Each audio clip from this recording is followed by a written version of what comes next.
Desde os primórdios do cristianismo, uma questão tem inquietado os fiéis. Quando Jesus retornará aos seus seguidores? Dominados pela incerteza, eles se encontraram com ele no Monte das Oliveiras, buscando saber diretamente qual seria o indício da sua chegada e do fim dos tempos. A resposta de Jesus não foi um cronograma exato, mas um conjunto de sinais que antecederiam sua gloriosa volta. Ao longo dos séculos, cada geração examinou os acontecimentos contemporâneos, comparando-os com as profecias bíblicas. Guerras, desastres, apostasia, falsos profetas e um caos global crescente têm sido vistos como peças de um quebra-cabeça profético. Contudo, estamos realmente vivendo a fase final deste grandioso plano divino que está se desenrolando hoje? Os sinais mencionados por Jesus nos evangelhos, assim como os do livro de Daniel e do Apocalipse, nos oferecem pistas intrigantes sobre cronologias proféticas. Muitas dessas profecias já se concretizaram parcialmente, mas outras parecem ainda apontar para eventos futuros. Jerusalém foi destruída e reconstruída por impérios, enquanto a tecnologia progrediu a níveis inimagináveis. Porém, no meio de tudo isso, uma verdade permanece. Jesus prometeu retornar sua promessa inalterada. A análise dos 7 sinais de seu retorno invariavelmente levanta a questão: se o que está escrito está se cumprindo diante de nossos olhos, qual é o significado disso para nós? A resposta nos conduz ao coração de uma das profecias mais impactantes da Bíblia. Entre as mais fascinantes profecias sobre o fim dos tempos, uma das mais enigmáticas é encontrada no livro de Daniel. O profeta fala de um evento aterrador, a abominação desoladora, ao qual o próprio Jesus se referiu quando descreveu os sinais que precederiam seu retorno. Ele alertou que, ao se deparar com este evento, aqueles que estivessem na Judéia deveriam escapar para as montanhas sem hesitar.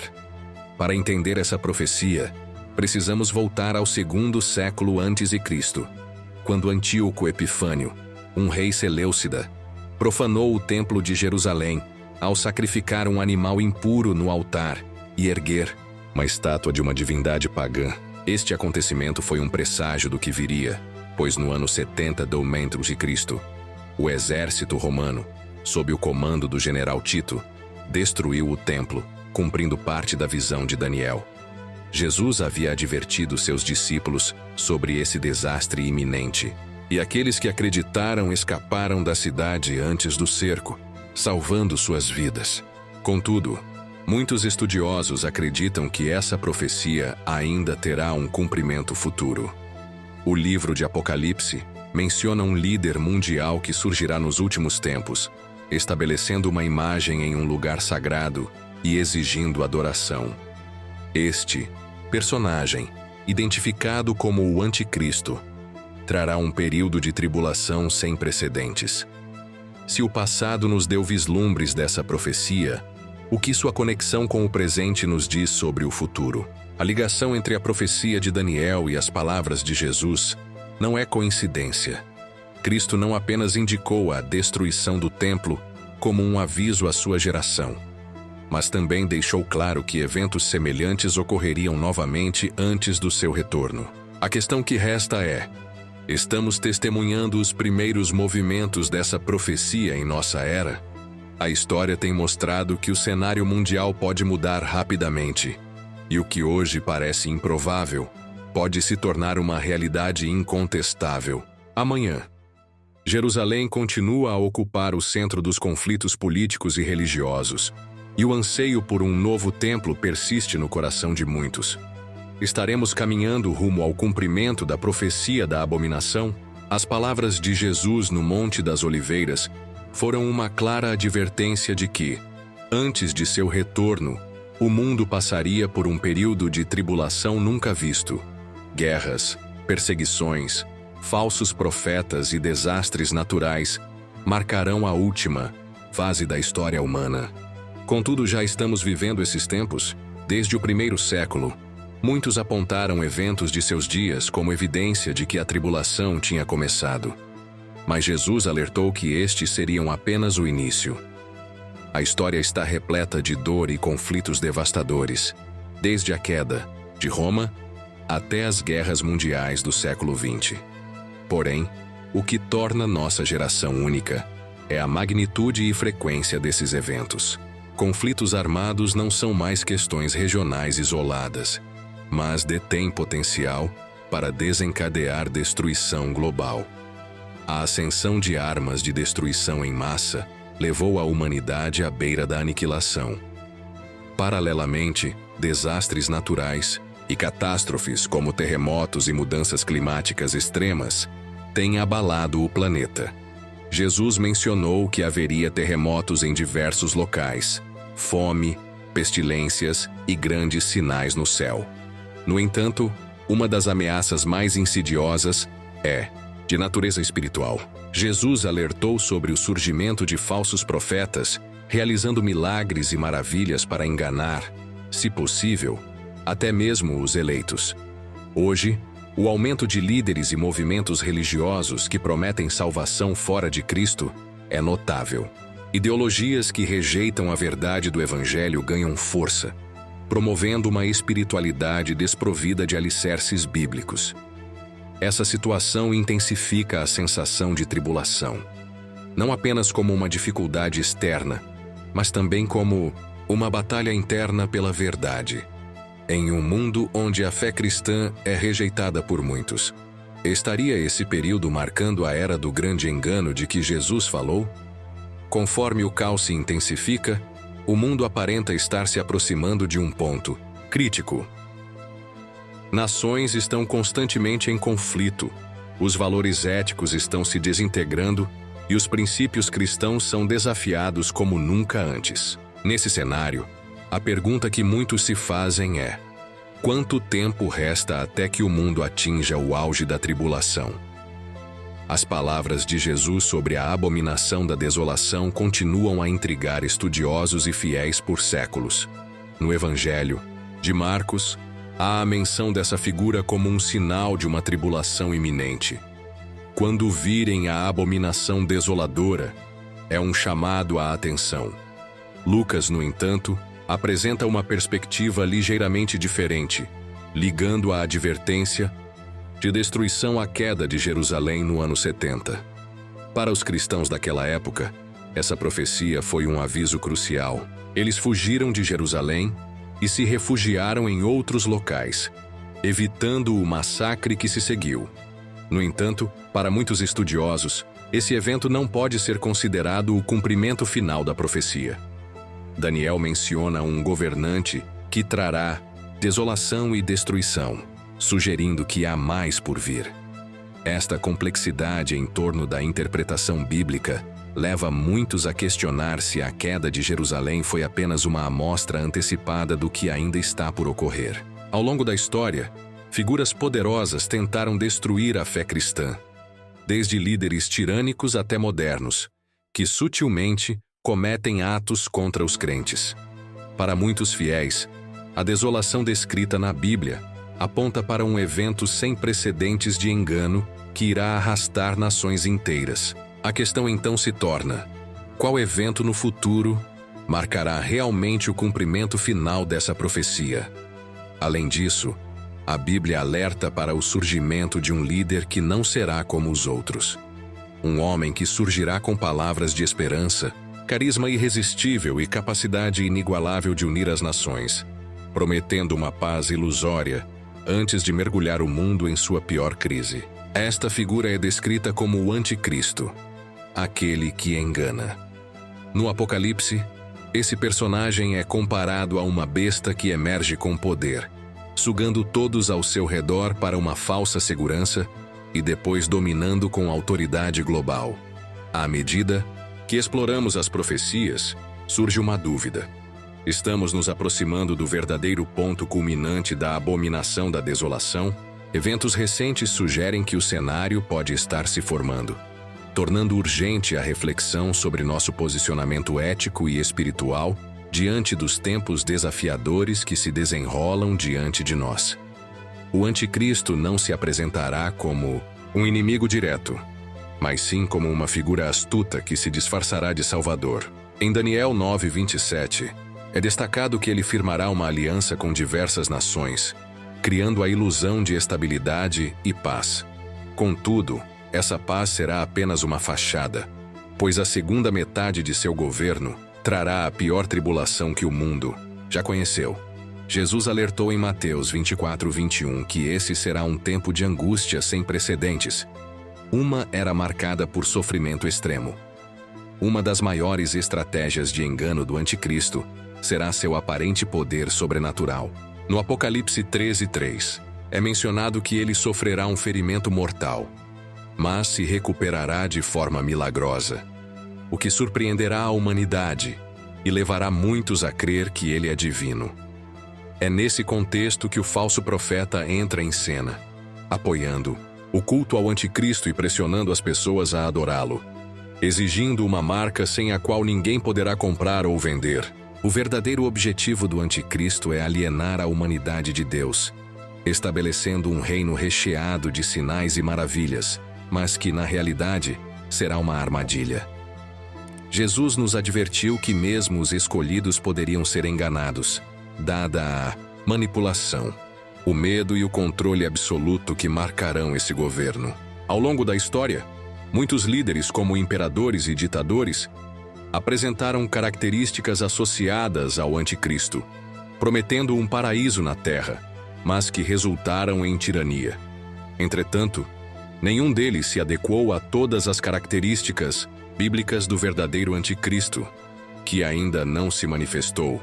Ou talvez o mundo esteja se preparando inconscientemente para sua chegada. Se o cenário global está se ajustando para essa aparição, a questionação importante é: quanto tempo resta para o cumprimento das profecias? Desde a época de Jesus, os falsos profetas têm sido uma constante ameaça. Em Mateus 24:11, ele alertou que muitos se levantariam para enganar. E o nível de influência desses impostores pode crescer a uma escala sem precedentes. Eles se apresentarão com promessas vazias, mas com grande autoridade, realizando sinais e maravilhas que poderão confundir até mesmo os mais firmes na fé. O engano será tão convincente que muitos acreditarão que estão realizando a obra de Deus. O Apocalipse 13:13-14 descreve o falso profeta que fará descer fogo do céu, realizando grandes sinais para garantir a adoração à besta. Jesus deixou claro que nem todos os sinais sobrenaturais são evidências de uma verdade espiritual. Muitos clamarão em seu nome, afirmando que profetizaram e realizaram milagres, mas ele os chamará de falsos profetas. Além disso, disseminarão doutrinas errôneas que afastarão as pessoas do verdadeiro evangelho. Em 2 Timóteo 4:3-4, Paulo adverte que haverá um tempo em que as pessoas não suportarão a sã doutrina e buscarão mestres que digam o que desejam ouvir. Essa distorção da mensagem de Cristo em um evangelho confortável, que não exige arrependimento ou transformação, é uma das maiores tragédias de nossa era. Ao longo da história, muitos se apresentaram como mensageiros divinos, mas levaram as massas a erros, criando movimentos com ensinamentos enganosos e reinterpretando salvação de maneiras não bíblicas. Agora, estamos vivendo tempos em que esse engano alcançará uma magnitude global. Falsos profetas e suas mensagens sedutoras prometem paz, prosperidade e unidade, atraindo muitos que buscam respostas, acreditando que seguem a Deus quando, na realidade, estão caminhando para a perdição. Em Mateus 24:24, Jesus avisa que realizarão grandes sinais e maravilhas suficientes para enganar até mesmo os escolhidos. O engano que se espalhará será reforçado pela pressão social e pela busca humana por conformidade. Quantos hoje preferem aceitar doutrinas diluídas em vez de confrontar a verdade do Evangelho? Quantos estão dispostos a comprometer sua fé em busca de aceitação e conforto temporário? O aviso de Jesus em Mateus 24:4 é claro: vede que ninguém vos engane. Seu retorno será inconfundível, glorioso e visível para todos. Não dependerá de sinais secretos ou mensagens ocultas. A grande questão é, quando chegar a hora, quantos estarão prontos para reconhecê-lo? Os últimos tempos serão marcados por caos, sofrimento e decepção como nunca antes vistos. O mundo testemunhará guerras, desastres naturais e um aumento na perseguição. Mas a Bíblia revela que esses momentos são apenas o prelúdio do glorioso retorno de Cristo. A tribulação não é o fim, mas sim um sinal de que a conta final da história está se aproximando. Jesus descreveu sua segunda vinda em Mateus 24, 29 e 30, afirmando que, imediatamente após a tribulação, o sol escurecerá, a lua não dará sua luz, e as estrelas cairão do céu. É nesse momento que o sinal do Filho do Homem aparecerá, e todos os povos da terra lamentarão ao ver o Filho do Homem vindo nas nuvens com poder e grande glória. Este retorno não será uma manifestação espiritual ou um evento simbólico. Será um acontecimento físico e visível. Da mesma forma que Jesus ascendeu ao céu, ele retornará, e todas as nações testemunharão sua chegada.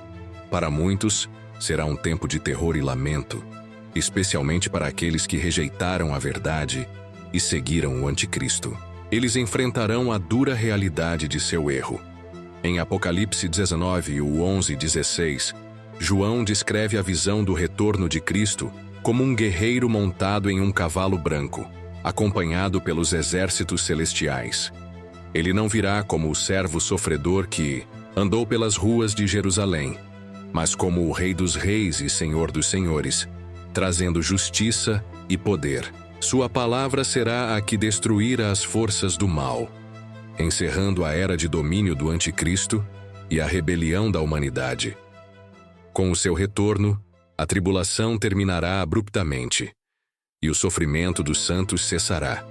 Os inimigos de Deus serão derrotados, e a criação inteira passará por uma transformação radical, sendo liberada de suas cadeias durante o período do reino milenar, como descrito em Apocalipse 23. Esse será um tempo de justiça e restauração, onde Jesus reunirá seus escolhidos de todas as partes do mundo, conforme Mateus 24, 31. Contudo, a pergunta crucial que todos devem se fazer é: quem estará preparado para recebê-lo? Quantos perseverarão, firmes na fé em meio à perseguição e ao engano? A segunda vinda de Cristo não é apenas um evento que está por vir. É um aviso e um chamado à fidelidade. Sua volta não é uma teoria ou metáfora, mas uma certeza amplamente anunciada desde os tempos antigos e confirmada pelo próprio Jesus. Todos os sinais que temos observam um resultado inevitável. A volta de Cristo marcará o fim da rebelião humana e o início do governo eterno de Deus. Entretanto, a grande pergunta que cada indivíduo deve enfrentar é: estou pronto? Jesus advertiu que seu retorno será tão repentino quanto um raio cruzando o céu. Mateus 24, 27. Não haverá tempo para arrependimento no último instante, nem segundas chances. Quando ele retornar em glória, muitos serão pegos de surpresa, imersos em suas vidas cotidianas, ignorando os sinais e resistindo à verdade, ou adiando sua entrega a Deus. Ao longo da história, a humanidade tentou rejeitar a mensagem do Evangelho, distorcendo-a, zombando dela e até perseguindo aqueles que a proclamam. No entanto, no fim, todos os olhos verão e todo joelho se dobrará diante dele, como está prometido em Filipenses 2:10. Para alguns, será o cumprimento do desejo mais profundo, enquanto para outros será o início da condenação. Hoje, o chamado de Deus ainda está aberto. Se você ainda não entregou sua vida a Cristo, este é o momento. Não espere até que seja tarde demais. A Bíblia declara em João 3,16 que Deus amou o mundo de tal maneira que deu seu Filho unigênito, para que todo aquele que nele crê não pereça, mas tenha a vida eterna. O Evangelho não é apenas informação, mas um chamado à transformação. Não basta conhecer os sinais ou entender as profecias. É preciso arrependimento genuíno e uma entrega total a Cristo. Ele é o único caminho para a vida eterna e seu sangue tem o poder de nos purificar de todo pecado. Se você sente o peso dos seus pecados e a falta de propósito em uma vida sem Deus, faça esta oração com sinceridade. Senhor Jesus, reconheço que sou pecador e preciso do seu perdão. Creio que você morreu na cruz por mim e ressuscitou, trazendo vida eterna. Hoje te entrego minha vida. Me arrependo dos meus pecados e te aceito como meu único Senhor e Salvador. Escreva meu nome no livro da vida e me ajude a te seguir todos os dias. Amém. Se você fez essa oração com sinceridade, saiba que hoje é o começo de uma nova vida em Cristo. Não olhe para trás.